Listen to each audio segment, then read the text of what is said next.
Apparently, the junior doctors in England have said that they're willing to stop their strike plans and accept a 35% pay rise over a number of years. Now, that would open the door for the strikes to stop completely after such chaos in the NHS. I don't know whether it would necessarily get the NHS back to fully functioning form. I think that's a much bigger problem, which involves sorting out the bureaucratic nightmare. And equally, I don't know whether Victoria Atkins, the new Secretary of State for Health and Social Care, would entirely be on board with all the proposals. The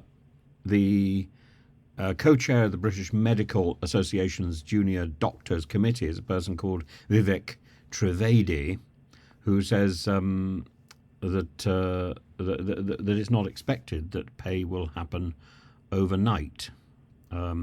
He says we're not even saying it has to happen in 1 year. We're very happy to look at details that would span a number of years, but it's about commitment, which of course would tie up a future government as well.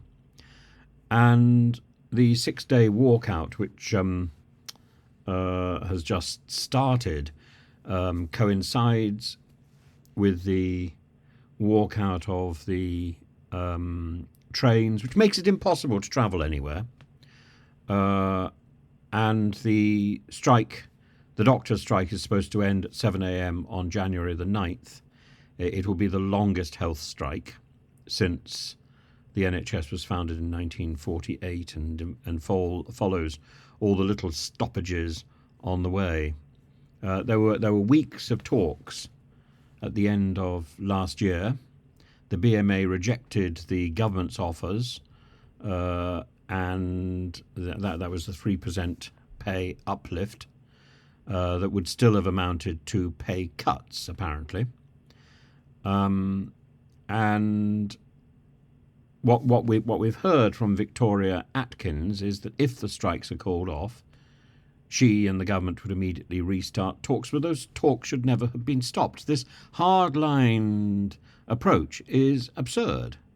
The government door should always be open. That's what the government is there to do. The government is there to listen and to help to sort out problems.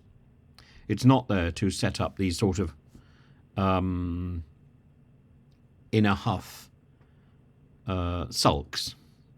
It simply isn't. That is not its job. And these fake deadlines, not its job. The government is there to be a resource to solve problems. And when it stops being a resource to solve problems, as, for example, in the Brexit deal, then the problems multiply over the years that follow, and then we need somebody to sort them out. Lord Frost is a really good example of how not to progress.